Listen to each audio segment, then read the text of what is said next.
everybody! Welcome to G&D, and we're here to talk about the second episode of the first season of The Last of Us. And this is a pretty exciting episode, I'd like to think. So, first, before we get into it, I think what we can do is ask either Enzo or Joma to kind of give a really quick rundown of what happened in the last episode before we continue on. So, let's go. Which one of you guys want to do it today? Whoever doesn't do it today does it next week. Just say. Wow. Okay, I'll do it now. Because I really like this episode. What classroom bullshit is this? Like, okay, no, so... first, yeah, I was about to say it's classroom things. For the first episode, Yeah. So the first episode. Yeah, give a quick rundown on the first episode so that like people remember. Anyway, yeah. Jumped on it. Anyway, go ahead, and I'm so sorry. The world was introduced to The Last of Us, the world of The Last of Us, and the darkness of The Last of Us, because everybody cried when Joel's daughter died. We fell in love with her for like 30 minutes, and then she was gone. And then the world met Ellie, and they saw the beautiful start when Joel threw her against the wall. I'm like, this is the start of a beautiful father and daughter relationship. Okay, thank you so much, Enzo, for that recap. So let's get straight into it this time. So for the first time, we finally get to see post Joel killing a guard. We're finally outside of the QZ, which is probably spend the rest of our time in the show with, and we essentially get to see this like interactions between Tess and Joel and Ellie, and we wake up to Ellie, and for those who didn't know the game, Ellie is surprisingly immune, or at least not turned. Sorry, go ahead. Yeah. No, sorry, but we called it. Nina, you and me called it, because Enzo had a problem with we just flew over that whole I'm bitten. Oh yeah, that's a good. Yeah, and then we pretty much said they're gonna be in a hidey hole somewhere. Finally, having that discussion of you're bitten. What do we do about it? We don't trust you. Why are you so special? Yeah. Actually, I want to take it to the beginning, because I was like, Jakarta. Yeah, the old the cold opening. Oh yeah. I was like, did I click on something wrong? Why is this the color palette of On the Job? And can I just say that this is what I call, speaking of, thank you for reminding me that actually happened in the first place, is that this is what I call poverty color grading. Because it's true. I want you to think of every show that has happened in a South Asian, Middle Eastern, Southeast Asian, Latin America, Mexico. I want you to think of every place that isn't North America or Europe that is color graded the same. Every other country that's not in North America or Europe is color graded this way. Yeah. I'm telling you. That's so fucking funny.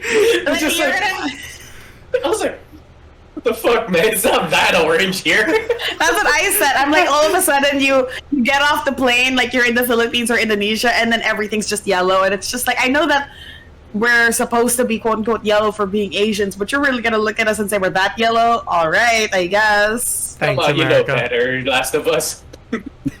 It's just a nitpick. Yeah. No, it's a very valid nitpick because I've seen it happen in every other place that's not Europe or America. But anyway, thanks, Michael Bay. So we finally get to the point where, for those who aren't aware of the kind of theories rolling around, people were wondering why it was specifically in Jakarta that was being noted in the first episode, and we find out that, of course, Jakarta being one of the biggest, I believe, exporters of grains and flour, it only makes sense why then a fungus finds that place to be a very good place to, what do you call that? Kind of grow and breed and evolve into.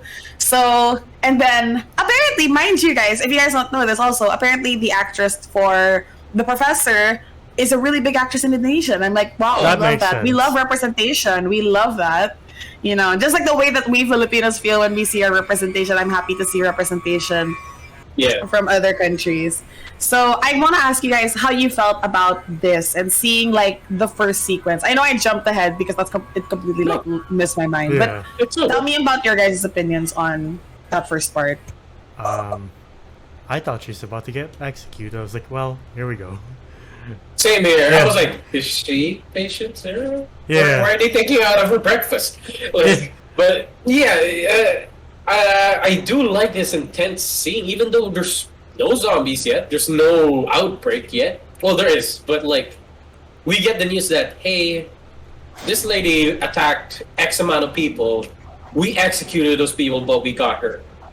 Yeah. We would like for you to do an autopsy because this looks like a fungus that you know about or you're an expert on. And I told you guys it wasn't hair. You're right, Java. It wasn't hair. But can you blame me and Enzo for believing it was hair, considering the fact that she was on her head? It was on the head. How can we not think it was hair? It was fibrous, alright? But I hate it. I hate it when they're doing the autopsy on the lady, and then they pulled it out. I was like, and it's moving. I was like, oh. I think that's the way that everybody felt. I remember my friend when we were watching it together. She had said, "Oh, this really is an HBO show." This is really an HBO show, and I was like, I think, save for the spores in the second episode, we finally got a lot more kind of like world building in regards to what it does. A lot of explanation today on this, on what they changed and what they've kind of updated in regards to what the cordyceps fungus, I can't say virus, I'll just say fungus. The cordyceps fungus does. So with that being the case, did you guys think I thought she was gonna get her head eaten and it was over from there. So like the lady's just gonna she had like a gun. I thought so too, but like I was like, I don't know what they changed anymore, you know. They keep doing that camera angle where this is where she comes up and attacks the lady. But I think the conversation her and the captain or general have was a lot more terrifying than the opening in the last episode, where she tells the captain like there is no cure, there is no vaccine. The only way you can cure our country of this is to bomb our country, and it's like, what? Yeah, dude, that was so good. Where he was like, fine. Since there's no vaccine, what's our solution?" She's like, "Bomb." Yeah. Bomb everything. Like it doesn't matter, just bomb it. And also how many people are infected? And he's like, oh, just 14. She's like, 14. 14. It's like the COVID thing. It's like, oh, how many people are infected? 14. How about now? 50. How about now? 500. It just keeps going up and up. Yeah. And then you just see the dread in her face. Was like, just bomb it all. You want to stop it dead on its tracks? Bomb it. Because you're facing not only a new form of virus or infection, but you're facing essentially what she knows is your own extinction. And she just wants to go home and just be with her family now. Yeah, and I think that was really interesting. And it was just kind of like, it's the kind of thing where I think, again, brilliant writing in terms of like when it comes to, we know what happens. We just got confirmation, like, but now we saw it from the point of view of someone who dedicated their lives to the subject, and then finding out that they're like, what can we do? And she's just like, bomb it, and it's just like, oh, it's that bad. Like, we already saw kind of the beginning of it, like, but this is even more of the beginning of it, but like, we saw the initial like huge outbreak of everything happening. And then we went back, and like now we go a little bit further back to like with her saying it's over, like GG, it's over, like mushrooms win. Mushrooms are the winner now. So, and then of course now at this point, again, wonderful opening, and then we go straight into now the kind of most of the episode is like developing like them getting used to each other's presence, and of course we have the incredibly hilarious scene of finally Ellie explaining what her relevance to the Fireflies is. So what were your guys' opinions on, we don't have to get specifically into the scene, but I would like to just for us to talk about them developing like their connections with each other, like Tess with Ellie and Joel. And Ellie with Joel, I mean. Like I sorry. I like the fact that Tess is kind of open-minded to the fact that like whatever you're saying, okay, I'm on board, because that's a little hope for me. While Joel is very jaded, kind of just nothing like I just want to survive instead of find a cure kind of person. And you could tell that he does not like it. At the beginning, he does not like it. While Tess is kind of just, okay, I'm in the middle ground here. Yeah. I'll listen to you while this one wants to shoot you. I think it was Craig Mazin who said, like, Ellie awakened some hope in her that she forgot was there all along. And when she finds out that there's a possibility that we can end this, she's like, I'm gonna do whatever I can to play my part as long as I can to get you to your destination safely. And I was like, that's great. And I love the... Right now, I'm loving the chemistry between Joel and Ellie. Like, it's just fucking fun. Yeah. Like, yeah, I'm jumping a bit ahead where after they've spotted the thousands of runners, like, sleeping and, like, photosynthesizing. Yeah. You know what? My friends said the same thing. They were like, are they like photosynthesizing or something? And can I just say, there is like, sorry, I have to just jump on this point before we move forward. I just want to say that the way that they've portrayed the zombies or whatever, because people are like, they're not zombies. Whatever, I don't give a shit. I'm calling them zombies for now. Or runners, whatever, fine. These runners are, like, they're just, like, the way that they've created the undead is so good. And then also there's just something about, it's not them standing, it's that they're writhing like worms, which is even weirder. It's like, ugh. Yeah, they've changed how the infected work, where it's like a network now, more than ever. Yeah. Oh, sorry, go ahead, Jama, on your other relationship part before we forget it. Yeah. I would like to go into that infection, how it works nowadays, but yeah, especially when they're like in the hotel. And Joel's like, oh, yeah, we just have to cross this and we'll get to the other side and then we'll get to where we have to go. It's like, I can't swim. It's like, really? Well, there's no pools in the QZ, asshole. And then, no, that's not what I meant. And he just jumps in and it's just like waist deep. And it's like, I can't believe I can't blame Ellie. She was like, how is she supposed to know? No, I can't believe... I was on her side too. I was like, how is she supposed to know? No, but I love that back and forth between them, though. It's just very funny. I can't believe they did the hotel scene of the, yes, ma'am, what would you like? You want to take your bags? Like, I can't fucking believe they did that whole non-consequential scene in the game. Like, I love the attention to detail and the commitment. Yeah. Because that's what good writing looks like, guys. When you can take something, and especially great adaptations, I would even argue. Like, great adaptations, take something from it. Again, like I always say, take the spirit of what everyone enjoyed and put it in a way that isn't like a, hey, remember this reference? Wink. Like, no.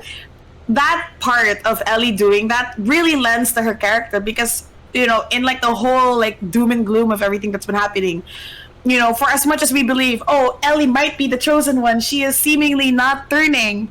She's just a fucking kid, dude. She's 14, Yeah. And I think that's what's important. That's the whole point, is building to the fact that she is going through a lot of trauma. She has only grown up in like a world that has only ever been about, kill or be killed.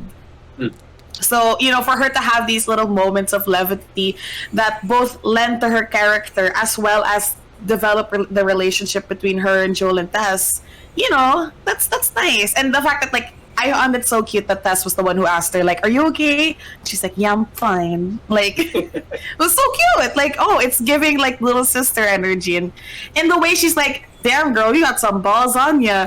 Like, I love that part. Like, I thought that Tess saw a little bit of herself in Ellie, which I really appreciated. I love the storytelling of, like, her going to the mall, telling Tess that she went to the mall, and she's like, were you with anyone? And she's just like, no.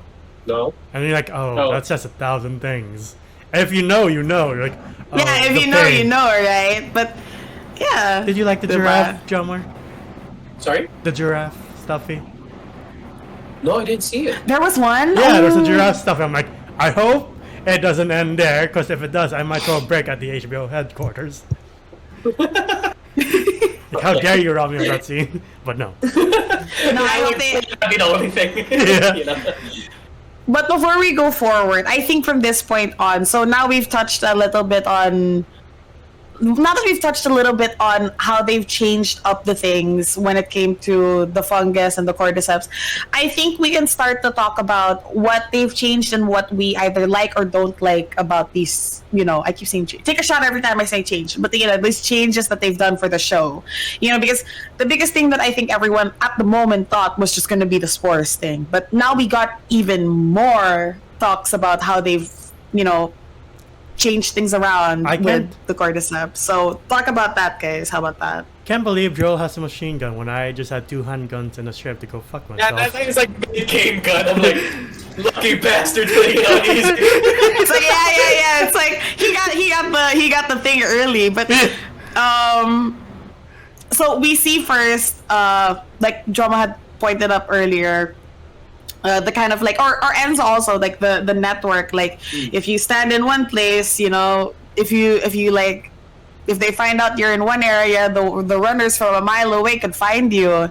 And I think that was I really appreciated that. I thought it was pretty sick. It put more how would I say risk in them going out into this world. That we finally get it. Like you don't just need to hide, you don't just need to fight.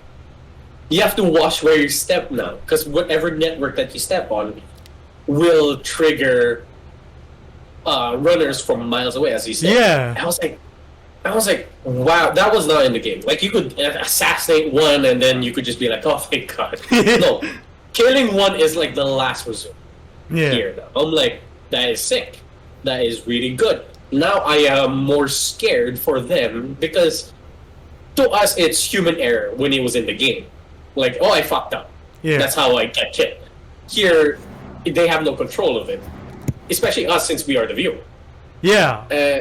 Yeah. Going back to Ellie and Joel for a bit, do you like the awkward conversation when, like, Tess is trying to clear debris, and Joel and Ellie are like, so, how'd you get to Boston Pass? How'd you do this? None of her business. Yeah. Like, oh, okay. Is it easy to kill the infected, knowing that they were humans? You're like, that's deep, that's dark. That's a good question, though. Yeah, but I feel like that question always comes up in like every piece of zombie media we talk about. Like, think about like The Walking Dead. There's always like The Walking Dead, both game and show, or like Dead Rising, right? Dead Rising. What's the one where it's like it's the third person and they have like the crazy crafting one in the Xbox? Yeah. That's Dead Rising, right? Because there's also the island one where it's first person, because that one was third person. What was that one? Dead Island. Dead Island. God, what were these games? Dead something. Dead something. It's always dead include this, right? Yeah. No. Yeah. But like there's always that kind of feeling of like you have to remember at one point this was a person, even though they didn't look like it, like they had a full life ahead of them and whatever. Yeah. But I think what was just really interesting was like what I appreciate about this is that I hope you guys understand, and not just the both of these guys that I'm talking to, but also people listening or watching. When you make narrative changes, you always have to think about what it does either to the story or to the game that you're playing. So like in game design, it makes sense why you don't want this, you don't want your character or you don't want the player to have to deal with where do I step next, because that's too much work. But it's okay to do it in a show because you write it, you write the end of it. Mechanically it doesn't make sense if you have to be afraid of where you step versus like this, right? And I appreciate that. I always appreciate those little moments, and somehow they've made it more disconcerting in the show, because the clickers and the runners in the show were in the game were kind of like, all right, pew pew and stab and here and sneak, but here it's like, oh god. Yeah, I mean, fuck. Yeah, exactly. It's like a whole lot of, oh no, we're in a lot of trouble, and I have no control other than to watch. Yeah, right. Yeah, I love that. But how did you guys feel about being in the museum and then what was funny is when they got to that part, that scene in like the second floor, I thought to myself, wow, look at the game design, look at the level design. I was like, look at all these places I can sneak around. But of course, can I just say, when we got to the point of the museum, the production design, beyond just like the first look of the city, the production design was beautiful. The level of craftsmanship they went into both the production as well as, obviously, as everyone who is here already knows, the clickers on the second floor were so good. The level of detail. I don't know if you guys noticed, but did you notice that Ellie's backpack had like tape on it? Because I thought that's really ingenious, because they can't just make new backpacks. They have to keep reusing it. Yeah, amazing. yeah. I love that attention to detail too. Like, you can't, like, items can't just be bought or found in games, right? Yeah, like you really, once you have like one backpack, that might be the backpack for the rest of your life. Yeah. Depending on your outcome as you go through this world. However long your life even is at this point. Yeah.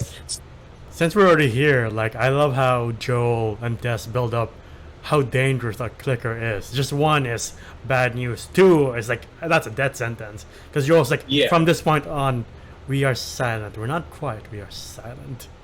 Yeah, and I love it. Yes, I get it that she didn't know, but I can see the urgency with Joel when he goes, like, shut up, please. Don't say anything right now. Like, there's a reason why we're whispering. Yeah. I get it that she didn't know, but at the same time, you feel the tension now. You're like, oh, fuck. Yeah. No, I just wanted to say, like, this is peak. Sorry, Enzo, I interrupted you. But, like, this is peak show, don't tell. Mm-hmm. You know, Joel doesn't have to tell you how dangerous this is. The reactions alone tells you everything. The fact that Tess has to be like, maybe he was fighting outside and crawled his way in. There's no fucking way they're here, right?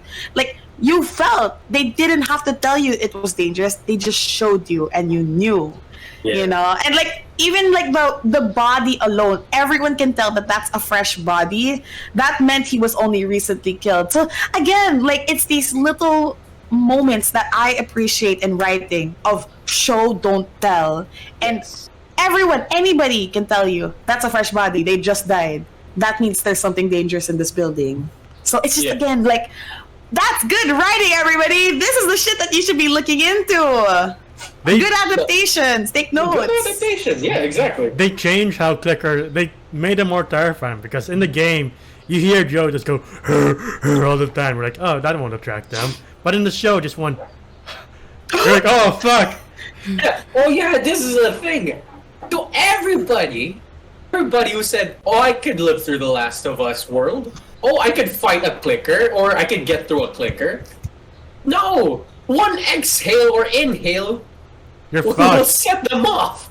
And like, I could be quiet. Dude. From what we learned from A Quiet Place, it's very hard to stay quiet. Quiet Place. When the clicker grabbed him, when the clicker grabbed him, I was like, please pull out the ship, please pull out the ship. Wait, he has nothing. He has no ships, has no sisters. I'm like, it's not the game. It's the fucking show. I forgot. Look. Also, to everybody who got pissed off at Ellie, like, because I do know a couple of people, it's like, that fucking idiot, why did she? I was like, dude, she's just breathing. Yeah. It was like, really, if you saw something like that, knowing what it did downstairs, and it looked to your direction, you won't go, oh, and make a tad bit of noise to set it off. Yeah, really? And mind you, I keep saying it. She's 14 years old. Joel and Tess are give or take 40s in their 50s, right? They have lived through a long life.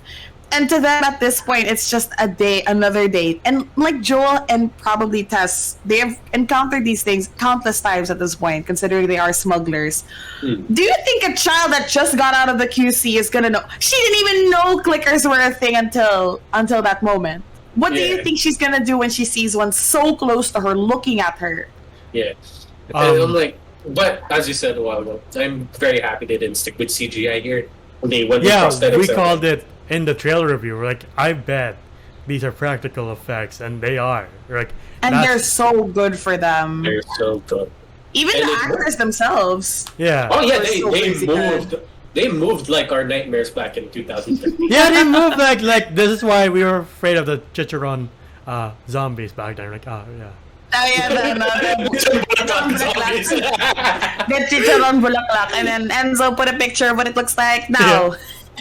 Anyway, Yeah, but that. I think what I also, speaking on the clickers before we continue on until the end of the scene and pretty much the latter half of the episode, I appreciate the dialogue that they had Ellie do, which was her saying, "Is it true that there are some zombies there that get so big and then they explode and there are spores all around them? Or what about the ones that can see like bats?" And I'm like, the first one was a bloater, which was in the game and did exist in the game, not here because spores are out. And then the second one was just like, "Oh, she's gonna see a clicker today, huh?" And everyone was like, "That one's real, huh? In this show." I wonder what I'm gonna end up seeing. And then we see them in the museum scene, like boom. And then at the end of it, really tense scene, really good fight, wonderful shit. I'm sorry, but I can't dismiss this scene where Joel's trying to reload, and then the camera pans away from the Further clicker, away from the zombie. and then when it pans back, it's right beside him. He's like, Fuck. even I was like, Yeah, I was like that too, and I was like, oh my god, and then I was like, but if pretty, why kill? If kill you, why pretty? No. Pretty colors. Like even my friends and I were like, wow, the body horror here is really good. We Yeah. like the way it looks Yeah. because it's really good body horror. I'm gonna admit, I love it. yeah. And then I like at the end of it, everything gets resolved kind of, and then Joel's like, I know the ladder is scary, and Ellie's like, this is what that was scary. And Yeah, I was like, this I would. like that. I mean, I gotta give it to her because, okay, in the game, headshots. If you do probably 3 to 2, that thing might be out. But it's hard to do a headshot. Here, they're putting a whole mag in that thing and it's not going down. Yeah. Also, my friend was like, why'd she miss? And I'm like, I don't know, it was hard in the game too. Do you think it's gonna be any easier when you're not a trained veteran? Like, Nobody wants you to aim like this. it's like when something is running at you at like such a complicated way, do you really think that that's gonna be the case? But anyway, again, I think Enzo was the one who pointed it out that he was a veteran, and I was like, let's go, veteran! Come on, kill him! No. You can do it. Though when Tess disappears for a bit, I was like, I think the clock starts ticking down for her now. Yeah. Though, again, for verbatim, like when Ellie's looking at the city and Joel's like, is it everything you wanted to be? And she's like, Jury's still out. jury's still out, but you can't deny that view. I was saying the same thing. I'm like, God damn it, the show got me again. Yeah, and it got a really, like, when we were watching it, so only one of us, like, had played the game multiple times, and when she mentioned it, she was like, that's exactly what it looks like in the game. I was like, yeah, you're right, it does look like it's exactly from the game, and the dialogue itself too. Shot for Yeah, shot remake. this is, I would say, good nostalgia bait.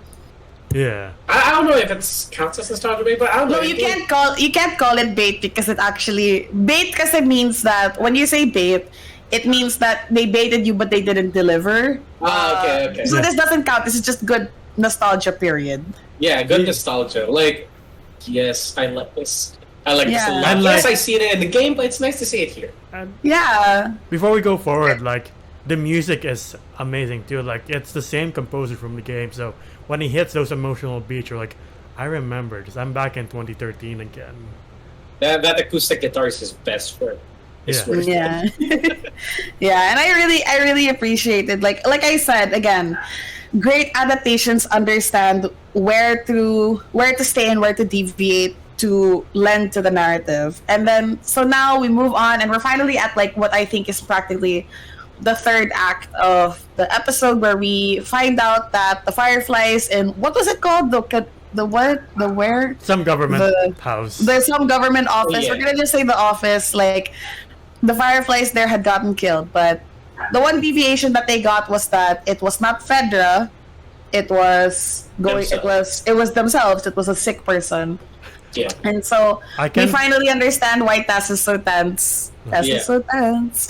Again, I love that dialogue. But yeah, go. I'll say, Yeah, no, they did it again. They got me again after 10 years. Like, I thought this couldn't affect me anymore. It apparently does.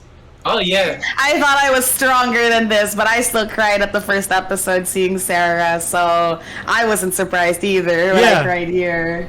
I remember like just good dialogue with like Joel, where he was like, one got infected, everybody killed him. Sorry, they shot him, everybody lost. I was like, okay, but he's still tied down to the floor. You said they're connected, right? Don't Yeah, move them. we finally got like, besides an obviously tense scene, we end the episode with understanding what it looks like when the network is kind of like triggered, right? And you know, we're like the kind of emotional swell that we get was really crazy because like the whole part with Joel being like, it's over, Tess, let's go home, and she's like, it's not my home. And then we finally for those who didn't see the game, right, for seeing that moment between Tess showing her bite versus Oops, right. Ellie's, which was only just like a scratch practically, you understand that she is it. There is something about this girl, and she is not like any other, like, she's no ordinary teenage girl. Anyway, she's not like other girls. She's not like other girls, but I feel like yeah. so far this scene in the show is like almost 100% verbatim of what the game is. Because as they're talking, I'm like, yeah, I remember the holy shit, she's infected. And then that's her showing her. Yeah. And then, yeah, but it looks like 10 times more grotesque seeing with the practical and effects. then Yep, and I love the desperation in Tessa's face because I was like, She again, says- it's hard. she says something new. It's like, I never asked you to feel the same way I do. I was like, I don't remember that from the game. What? Neither do I. I was like, whoa.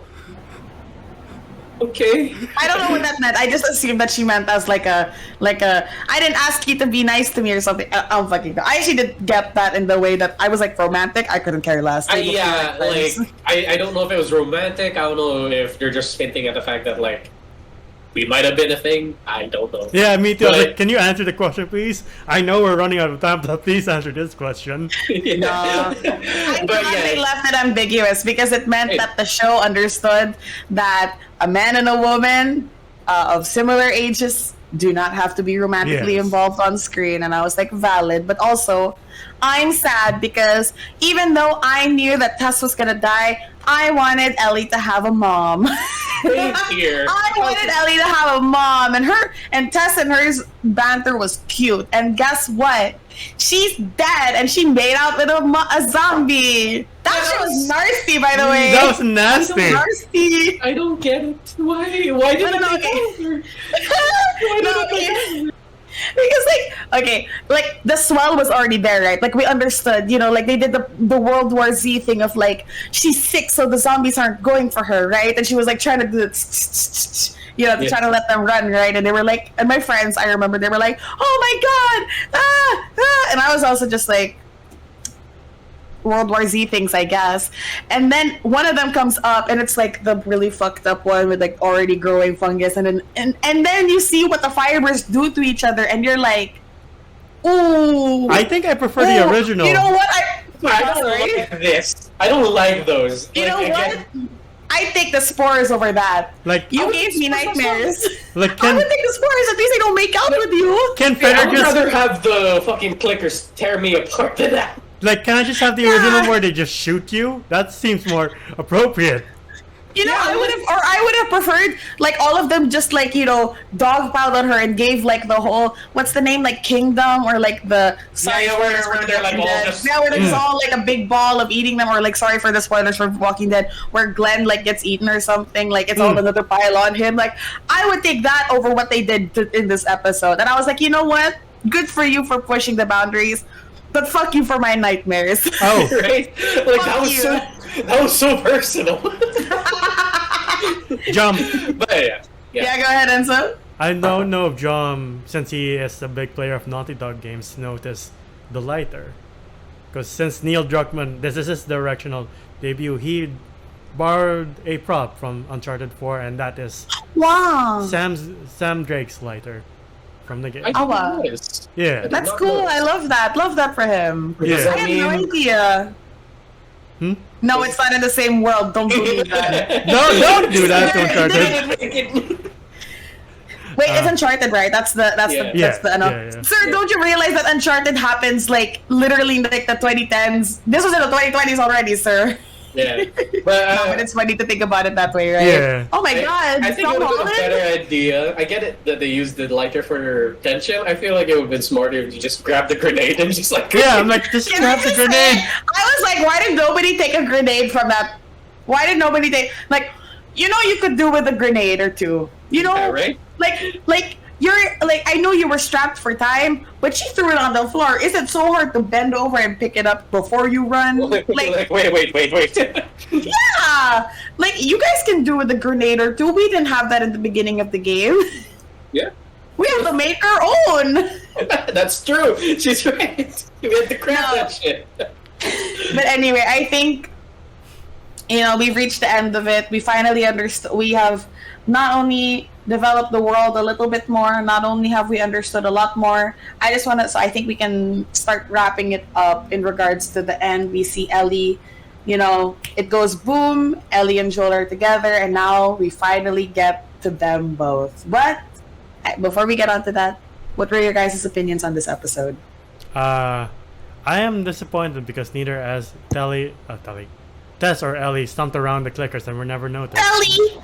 Unlike the game, where like, wow, Ellie's making a lot of noise around this clicker, and it doesn't notice her. Well, I just dropped a brick, and 5 are on me. That's not fair. Oh, can I just say, somebody mentioned, I don't think it was one of you, but somebody mentioned throwing a brick when the when the clickers were running around. They were like, throw a brick. I don't know which one of you. Where the conveniently placed bricks and bottles, I need them to survive. Yeah, I think he should have at least used the bullets that he had used and toss it across the room. I feel like that would have been a smart move. But yeah, Enzo. By the way, your friend said oh, Joel doesn't crouch around all that much. He crouched, and he failed. We all agree that there are some things that are in the game that don't need to be in. There's no crafting. Joel doesn't have 5 dozen bricks in his pockets, so it's fine. We can live with that. There's no pipe bombs. There's no Molotovs. So you know what? A game's a game because of that. Because it might come along. Might, but from now on, not that I was depending it to be game accurate from the beginning, but now every time I watch The Last of Us, I'm you know what? Surprise me. Episode 3 is on Bill and Frank. I'm I can't wait to see how you surprise me with Bill and Frank. I'm throwing everything I know about Bill and Frank out the window, especially since we don't really know about Frank. So going to next week, I was you know what? I don't know Bill or Frank anymore. You tell me who Bill and Frank is. Yeah, for me, I enjoyed it. I love the little exposition that they would give with the start of the. I don't know if they're gonna continue that, but I do like the exposition of how it started and how it started to spread. I love the chemistry between Tess, Joel, and Ellie. And I was it felt like a little family for a bit. Yeah. And it got even smaller. And I was Yeah. By the way, sorry, go on. No, you were. What were you talking about? Because I didn't have anything to say. I'm just surprised. Yeah. No, because it is a little bit different in the game compared to the show, where how Tess went out, she didn't go out by blowing herself up with the runners and the zombies. She fought off Fedra. Yeah, because Fedra was the one that initially went there to kill the fireflies, but now we got runners. I don't mind changing it up. This was still good. This was still a really good sacrifice that she had to do for them to get out. Yeah, all right. I saw a comment on one of the Discords I'm in that was I wish the way weapons progress was in the game. In the show, I was yeah, but if you just stick to 2 handguns for a night, you might end up dead the next day. Oh no, I just have a handgun. Do you want a machine gun? No, I'm good. I mean, and honestly, what does it lend other than to give something for the viewers? Are you really gonna believe that people aren't running around with big guns? Yeah. If you can if you can like get a gun off somebody, are you really gonna say no? I'm not gonna do that because progression in video games, like it does nothing. Narratively, it really doesn't, right? Yeah, like I'm gonna be honest, like it does nothing narratively that lends to it other than being a nod, and I think that the show seems to be trying to veer away from being nostalgia bait versus just genuine great nostalgia and good narrative choices and deviations. And if anything, even though she didn't go down by Fedra, the fact that we got to see more world building of the zombies alone from her death, again, like I said, every good writing needs to layer upon itself progressively. Like you need to have story beats, you need to have elements that are shown in the beginning and then shown towards later, and it builds on it. Like remember when the professor, the Indonesian professor, she had said like, oh, bomb it, right? And then later on in the show, in the episode, they mention, oh, like, this was one of the only places, like, oh, they're like, oh, Ellie was like, oh, they bombed it here. And she's like, yeah, because this was one of the only places. And it makes sense because this was one of the only cities that has a QZ at all because they probably were successful at bombing. So, again, layer, right? Really good stuff. Like, they bombed things, bombing controlled the population, and hence in controlling the population they established the QZ. That's what good world building looks like. Same thing for like, you know, they dropped the thing in the beginning of saying, oh, there's a network of zombies, and then you go to the end and it's like at the end, oh, the zombies know that we're here, we gotta run now. Again, layer, really good things. What does progressing like you're in the video game gonna do for you other than being a nod to the video game? Yeah, because in the game, they're already doing great job. Yeah, because in the game it's like, oh, thank God I have a shotgun now. No, but you could tell that Joel is playing this on the hardest difficulty. Sure, he got a machine gun at the start, but killing those clickers were so fucking hard. Seeing from what Joel, Pedro Pascal Joel had to go through. Yeah. Joel, Pedro Pascal Joel. I love that. His first name Joel, middle name Pedro Pascal, last name Joel. I don't know why it was funny Pedro in my Pascal Miller, like the whitest, almost Latino name. Cool. Anyway, sorry. I just had to point that out. It was funny. But so far, the show has been going like this. Yes. Yeah. So I'm really appreciative. Yeah. How about you, Enzo? You like it? I like it a lot. Like as I said, every time I watch it every week, I'm like, I don't know The Last of Us is the only Last of Us I know. So yeah. Did we do ratings? I forget if we did it in the last episode. No. We'll see that for like the waiting until finale. the end. Yeah. But otherwise, I think we've gotten a good kind of coverage. We've discussed what we wanted to discuss. Production design, writing was great. What else? Music was great. The narrative deviations were good, and the world building as well as character development really good. So I think with that, we can end that here. Let's wrap it up. So Enzo, can you take it away with where they can find us for G&D? Oh yeah, sure. If you want to see more of us here, please like, subscribe, and ding the bell icon to get notified of when we upload next, whether that be Trophy Room, Final Cut, or All Cut Up. Where else can you find us? You can find us at Facebook, Spotify, and TikTok. TikTok to see our best and funniest moments. Facebook to see us react to trailers and stream games here and there, and about our lives here and there. But we might be moving that to Spotify as well, and Spotify to hear us on the go. So yeah, best for mosh pits, that one. Individually, you can find me again, the Office 1995 on Twitter. You're still having a hard time with that IG. Yeah. Your turn, Jama.